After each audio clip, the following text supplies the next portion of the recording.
Robinson Crusoe, Chapter 25, Part 2.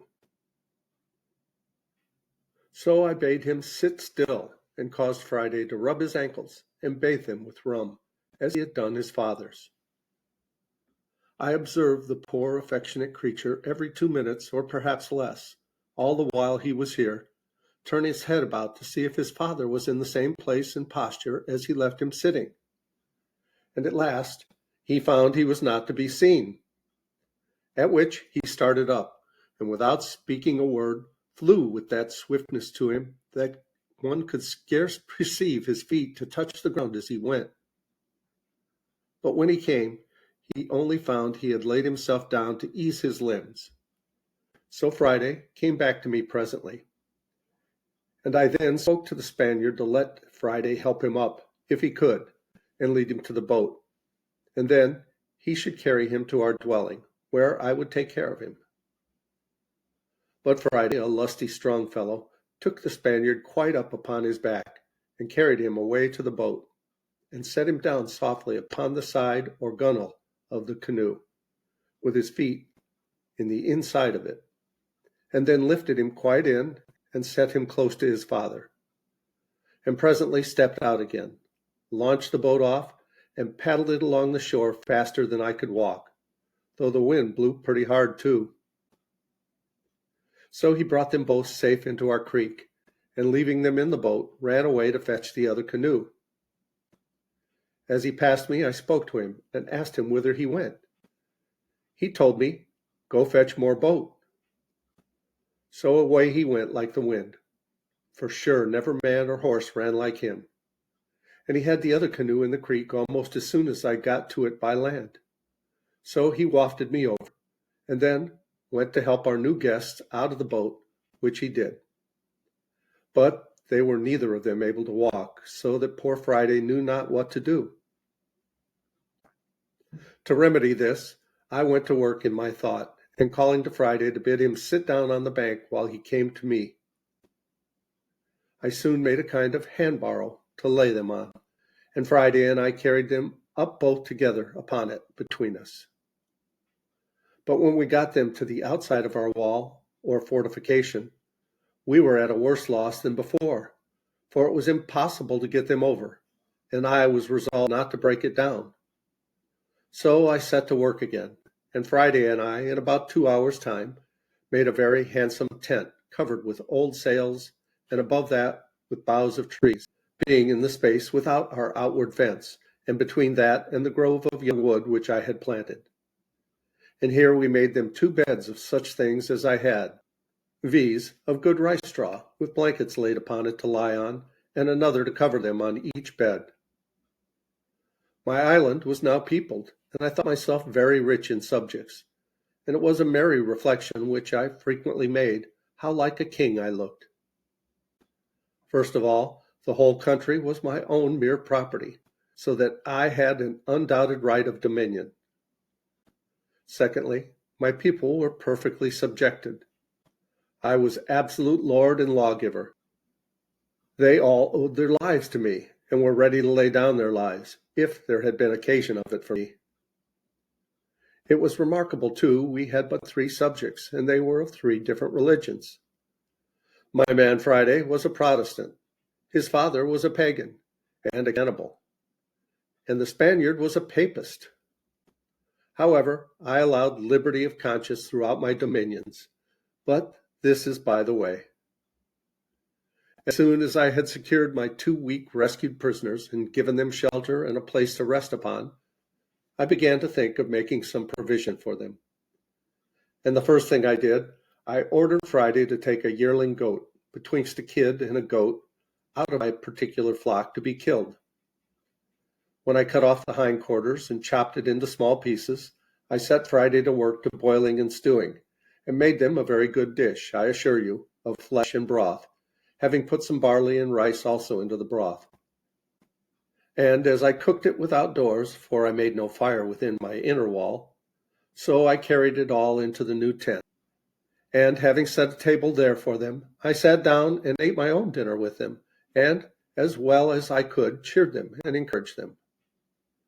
Friday being my interpreter, especially to his father, and indeed to the Spaniard too, for the Spaniard spoke the language of the savages pretty well. After we had dined, or rather supped, I ordered Friday to take one of the canoes and go fetch our muskets and other firearms, which, for want of time, we had left upon the place of battle. And the next day I ordered him to go and bury the dead bodies of the savages, which lay open to the sun, and would presently be offensive. And I also ordered him to bury the horrid remains of their barbarous feast, and which I could not think of doing myself.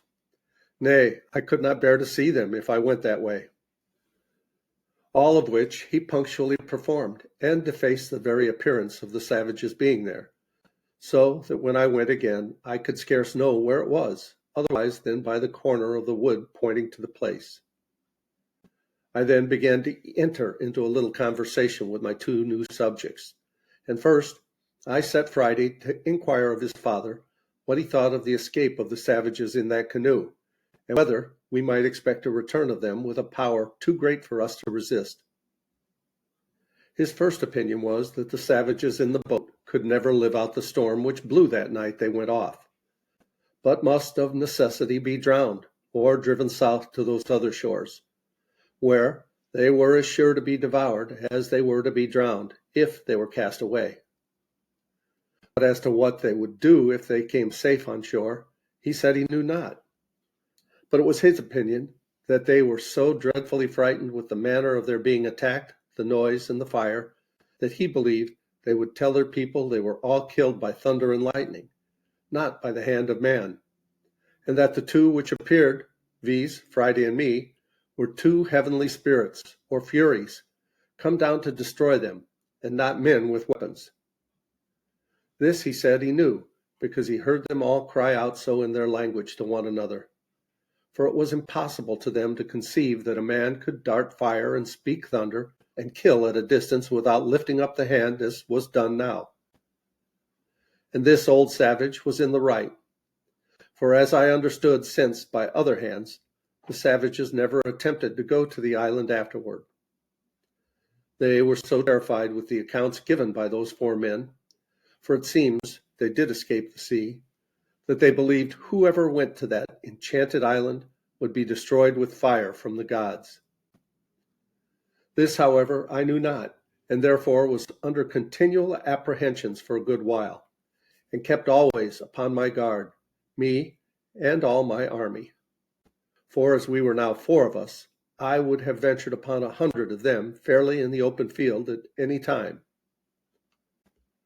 In a little time, however, no more canoes appearing, the fear of their coming wore off, and I began to take my former thoughts of a voyage to the Main in consideration, being likewise assured by Friday's father that I might depend upon good usage from their nation on his account if I would go.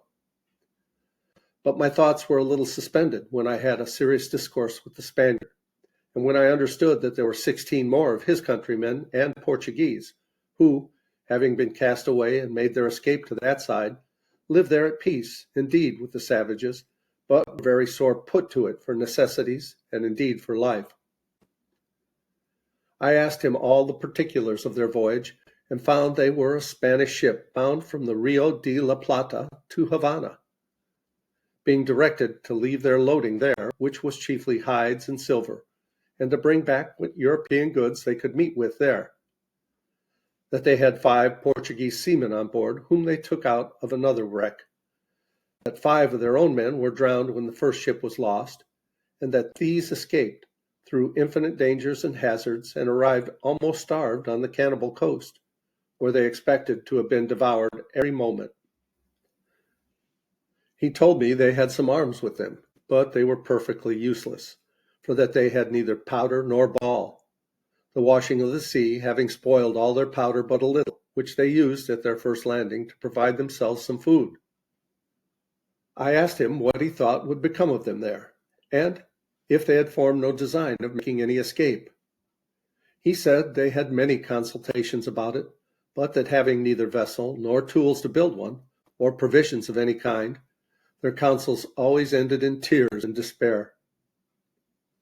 I asked him how he thought they would receive a proposal from me, which might tend toward an escape, and whether, if they were all here, it might not be done.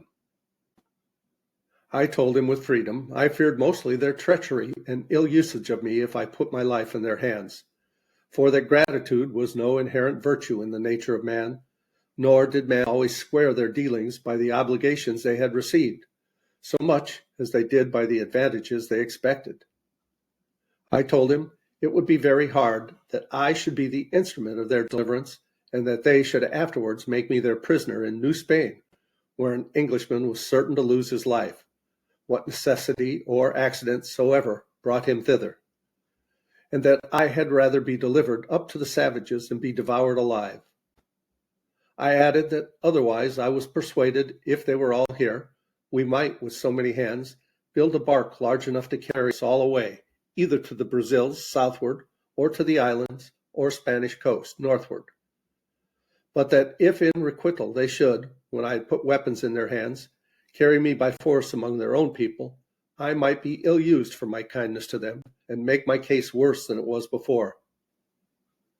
He answered with a great deal of candor and ingenuity that their condition was so miserable, and they were so sensible of it, that he believed they would abhor the thought of using any man unkindly that should contribute to their deliverance, and that if I pleased, he would go to them with the old man and discourse with them about it, and return again and bring me their answer, that he would make conditions with them upon their solemn oath that they should be absolutely under my leading as their commander and captain, and that they should swear upon the holy sacraments and the gospel to be true to me, and to go to such Christian country as that I should agree to, and no other, and to be wholly and absolutely by my orders till they were landed safely in such country as I intended, and that he would bring a contract from them under their hands for that purpose. Then he told me he would first swear to me himself that he would never stir from me as long as he lived till I gave him orders, and that he would take my side to the last drop of his blood, if there should happen the least breach of faith among his countrymen. He told me they were all of them very civil, honest men, and they were under the greatest distress imaginable, having neither weapons nor clothes, nor any food, but at the mercy and discretion of the savages, out of all hopes of ever returning to their own country, and that he was sure if I would undertake their relief, they would live and die by me. Upon these assurances, I resolved to venture to relieve them, if possible, and to send the old savage and his Spaniard over to them to treat. But when he had gotten all things in readiness to go, the Spaniard himself started an objection, which had so much prudence in it on one hand, and so much sincerity on the other hand, that I could not but be very well satisfied in it, and by his advice put off the deliverance of his comrades for at least half a year. The case was thus. He had now been with us about a month, during which time I had let him see in what manner I had provided, with the assistance of Providence, for my support, and he saw evidently what stock of corn and rice I had laid up, which, as it was more than sufficient for myself, so it was not sufficient, at least without good husbandry, for my family now it was increased to number 4. But much less would it be sufficient if his countrymen, who were, as he said, 14, still alive, should come over. And least of all, it would be sufficient to victual our vessel, if we should build one, for a voyage to any of the Christian colonies of America. So he told me he thought it would be more advisable to let him and the 2 others dig and cultivate some more land, as much as I could spare seed to sow, and that we should wait another harvest, that we might have a supply of corn for his countrymen when they should come. For want might be a temptation to them to disagree, or not think themselves delivered, otherwise than out of one difficulty into another. You know, says he, the children of Israel, though they rejoiced at first for their being delivered out of Egypt, yet rebelled even against God himself that delivered them, when they came to want bread in the wilderness. And we'll pause here, and we'll continue with this story in the next video. Please like, subscribe, leave a comment below. Thank you so much for watching. I love you guys. As Tigger says, ta-ta for now.